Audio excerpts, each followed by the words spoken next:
अस्सलाम वालेकुम। इस वक्त हमें तमासील में और काला पहलवान भगवानपुरिया हमारे साथ हैं, तो आइए इनके विचार सुनते हैं कि इनके नौजवानों के बारे में क्या विचार हैं। ये लोगों की सेहत का इतना ख्याल कर रहे हैं कि छोड़ बात दें, और ये ड्रामा भी लगा रहे हैं 1 मार्च को लाहौर पहलवानों का। तो आइए इनसे बात करते हैं कि ये इनके मन में कैसे ख्याल आया, कि ये कैसे ख्याल आया जी आप काला पहलवान। बिस्मिल्लाहिर्रहमानिर्रहीम। देखो जी, एक काम है ना पहलवानी का अली का मैदान है। मेरे दिल तमन्ना हुई बच्चों को पहलवानी करवाइए। पहलवानी लाहौर की मुक्की सी, दोबारा ही 3 साल हो गए बहाल की है। तो मेरा एक ही पैगाम है, नौजवान बच्चों पहलवानी करो, मंशियात से गुड़ के सवारी बच्चों, तो माँ बाप का अदब करो। यह ड्रामा उस लैन का बन रहा है। आने वेखो 1 तरीक का दिन मार्च में मजा आएगा। तो पहलवान जी पूरे पंजाब से पहलवानों को आप इनवाइट करेंगे? इंशाल्लाह जी, पूरे गुजरांवाला, सियालकोट, शेखपुरा, कसूर सारे पंजाब के पहलवान आगे ड्रामा वेखणगे, तो मेरे वांग कोई पीर हो आगे देखा। तो पहलवान जी आपने कितनी कुश्तियाँ कुली? मैं जी 30-40 कुश्तियाँ बोले हैं। तो आप कितने में चित हो गए और कितने में आपने बात? मैं सिर्फ 2 कुश्तियाँ डिग्या हूँ। अच्छा। बकाया बस सारी जगह ढा माँ की दुआ नाल। माँ दी दुआ। तो पहलवान जी सरदाई जी वो तुसी सुबह पींदे सो कि शाम में? शामां नूं पी दी जोर करके, कुछ बादाम, थोड़ी इलायची, काली मिर्च, चिट्टा जीरा, सौंफ पा के रखते वो पी दी आइटम। तो पहलवान जी जैसे पहलवानों का नाम होता है, पहलवानों की ताकत होती है, तो कोई तवाइफ आपके पीछे लगी? नहीं जी, मैंने सिर्फ प्यार है तो भी माँ ना अपनी। वाह, माँ से इश्क। हाँ जी, माँ जी। क्या बात है। तो पहलवान जी बदमाशी की है आपने? नहीं जी, बदमाशी नहीं की। बदमाश ਜਿਹੜੇ ਲੋਕ ਦੂਜੇ ਹੁੰਦੇ ਨੇ, ਅਸੀਂ ਸਾਈਂ ਲੋਕ ਭਲਵਾਨ ਆ ਖਾੜੇ ਦੇ ਅਲੀ ਦੇ ਮੈਦਾਨ ਦੇ। अच्छा। ਅਸੀਂ ਉਹ ਭਲਵਾਨ ਨਹੀਂ ਗਏ ਜਗ੍ਹਾ ਟੈਕਸ ਲੈਣ ਵਾਲੇ, ਬਦਮਾਸ਼ੀ ਕਰਨ ਵਾਲੇ। ਅਸੀਂ ਅਲੀ ਦੇ ਮੈਦਾਨ ਦੇ ਪਹਿਲਵਾਨ। कहना तो नहीं चाहिए, लेकिन मैंने सुना है कि आप यतीम बच्चियों को भी बड़ा सहारा बनते हैं। ਵੇਖੋ ਜੀ, ਕਿਹੜੀ ਕਿਸਮਤ 'ਚ ਹੁੰਦਾ ਨਾ ਉਹ ਬੰਦੇ ਕੋਲ ਚਲ ਜਾਂਦੇ ਨੇ। ਮੇਰੇ ਕੋਲ ਆਉਂਦੇ ਨੇ ਸਾਲ 'ਚ 2-4 ਸ਼ਾਦੀਆਂ ਬੱਚੀਆਂ ਨੇ ਕਰਾ ਦਿੱਤੀਆਂ।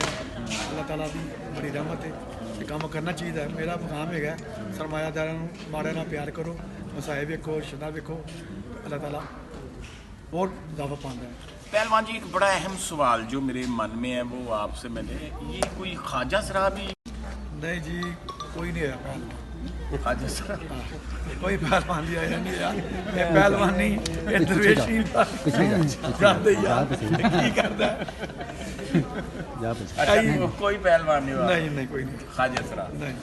तो ये जो टुंडा पहलवान होता है, ये वाकई पहलवान होता है? देखिए कि एक भलवान सी, ਉਹਦਾ ਇੱਕ ਨਾ ਹੱਥ ਕੱਟਿਆ ਗਿਆ, ਉਹਦਾ ਨਾਮ ਪੈ ਗਿਆ ਟੁੰਡਾ ਭਲਵਾਨ। ਇਹਗਾ ਭਲਵਾਨ ਸੀ ਪੂਰਾ। तो फिर अल्लाह वालों फिर उन्होंने जा सी तू मारन दी, वो टुंडा भलवान को सारे छटाता है। तो पहलवान जी जब आप रुमाली बनते हैं तो आपके जिस्म में क्या हलचल मच जाती है उस वक्त? जब उस वक्त क्या फीलिंग होती है आपकी? किसी रुमाली बनने सारे जलून आ जाता है, ऐ शेर दिल हो जाता है। सानू मजा आता है कि खाड़ा ना अली का, ये पालिश है बंदे की, खूबसूरती लिया, शुगर किस हो, ब्लड हो, आन के मेहनत लावे, इंशाल्लाह बंदा बिल्कुल कैमरे। तो पहलवान जी आप किसके शिगिर थे? मैं पप्पू पहलवान चढ़दा सूरज लोरिया। चढ़दा सूरज लोरिया उनके शिगिर थे, उनका नाम रोशन किया। बहुत नाम रोशन ये जो किया। पीछे 2 बैठे हुए हैं, ये आपके पट्टे हैं? ये मेरे पट्ठे नहीं, सोना चांदी तो मिट्टू पहलवान। सोना चांदी तो मिट्टू पहलवान। मेरे कोच भी मेरे खाड़े थे। ਤੁਹਾਡੇ खाड़े के कोच कोच भी। बिल्कुल। तो इस वक्त आपके खाड़े में कितने लोग पहलवानी की तालीम ले रहे हैं? मेरे असले बच्चे जी 50 बच्चे ने, कि मैं शिगिरद होए ने अच्छा। माशाल्लाह। 20-25 डेली आते हैं।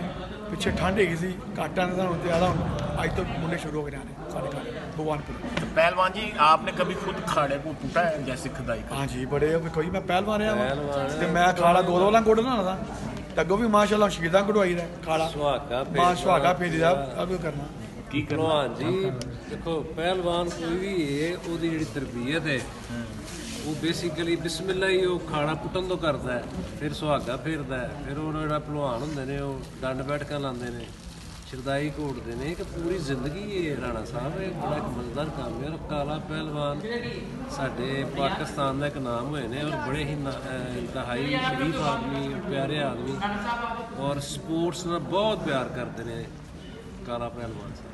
तो पहलवान जी वो गद्दियां ਛੱਡ दे ਦੇ ਇੱਕੋ ਗੱਲ ਪੁੱਛੀ, ਪਹਿਲਵਾਨ ਜੀ ਬਸ ਛੱਡ ਦੇ, ਇੰਨੀ ਕਰਦੀ ਹੁੰਦੀ ਹੋਰ ਨਹੀਂ ਕਿਤੇ। ਮੈਂ ਚ ਵੜਿਆ ਤਾਂ ਮੈਂ ਲੋਕਾਂ ਨੂੰ ਸੀਹ ਦੇਣ ਚਾਹਦਾ ਵਾਂ, ਡਰਾਮਾ ਬਣਾ ਰਿਹਾ ਤਰਜ਼ ਦੇ, ਮਨਸ਼ਿਆਤ ਦੇ ਹਵਾਲਿਆਂ ਕਰਾ ਰਿਹਾ, ਭਵਾਨੀ ਹਵਾਲਿਆਂ ਕਰਾ ਰਿਹਾ, ਆਵਾਮ ਨੂੰ ਬੱਚਿਆਂ ਨੂੰ ਪਤਾ ਲੱਗੇ ਮੇਰਾ ਪੈਗਾਮ ਜਾਵੇ ਹਰ ਹਾਂ ਮੁਲਕ 'ਚ ਜੀ, ਜਾਵੇ। ਇੱਕ ਭਲਵਾਨ ਜੀ ਮੈਂ ਤੁਹਾਡੇ ਬਾਰੇ ਚ ਗੱਲ ਕਰਾਂਗਾ ਕਿ ਤੁਹਾਡਾ ਬੜਾ ਵੱਡਾ ਇੱਕ ਕਦਮ ਹੈ ਕਿ ਤੁਸੀਂ ਸ਼ੋਅ ਬਿਜ਼ਨਸ ਦੇ ਵਿੱਚ ਵੀ ਇੱਕ ਥੀਏਟਰ ਦੇ ਉੱਤੇ ਅਖਾੜੇ ਦੀ ਸ਼ਕਲ ਦੇ ਵਿੱਚ ਥੀਏਟਰ ਨੂੰ ਸੈੱਟ ਤੋਂ ਤੇ ਲਾ ਕੇ ਔਰ ਭਲਵਾਨੀ ਦੀ ਸ਼ਕਲ ਵਿਖਾ ਕੇ ਬੜਾ ਅੱਛਾ ਇਹ ਤੁਹਾਡਾ ਅਮਲ ਹੈ।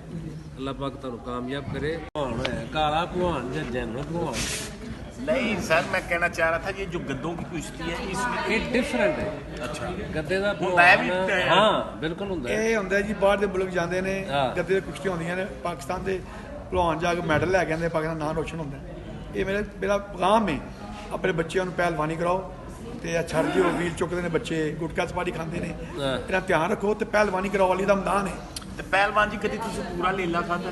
ਨਹੀਂ ਜੀ, ਮਤਲਬ ਪਾਗਲ ਨੇ ਪੂਰਾ ਲੈਣਾ। ਲੇਲਾ ਕੋਈ ਨਹੀਂ ਖਾਂਦਾ, ਸਭ ਝੂਠ ਹੈ, ਝੂਠ ਹੈ। ਸਭ ਝੂਠ ਹੈ। ਭਲਵਾਨ ਬੜੀ 2 ਕਿਲੋ ਖਾ ਭੁੱਖੇ ਲੇਗਾ। ਉਹਨਾਂ ਹੀ ਖਾਣਾ ਹੈ ਕਿ ਬਹੁਤਾ ਕਿਉਂ ਖਾਣਾ? ਨਹੀਂ ਸਰ ਭਾਈ, ਬਦਾਮ ਘੋਟੇ ਪੀਤੇ ਹੋਣ ਨਾ ਤੇ ਭੁੱਖ ਪੈਂਦੀ। ਨਹੀਂ, ਇਹ ਸਭ ਗੱਲਾਂ ਬਕਵਾਸ। ਝੂਠ ਮੈਂ ਹੈ। ਲੇਲਾ ਖਾ ਲਿਆ, ਮੈਂ ਪਾਵੇ ਖਾ ਲਏ, ਮਗਜ਼ ਝੂਠ ਖਾ ਹੈ। ਲਏ, ਜਿੰਨੀ ਕਿਸੇ ਦੀ ਜ਼ਰੂਰਤ, ਜਿੰਨੀ ਭੁੱਖੇ ਭਲਵਾਨ ਉਹਨੇ ਕੰਮ ਉਹਨੇ ਕਹਾ ਵੀ ਐਵੇਂ ਉਹ ਗੱਲਾਂ ਅੱਜ ਮਰੱਬੇ ਸ਼ਰਬੇ ਖਾਣੇ ਜੀ। ਸਾਹਮਣੇ ਰਿਕਾਰਡ ਕਰ ਬੈਠਾ ਤੂੰ ਇੱਥੋਂ ਠੋਡੀਆਂ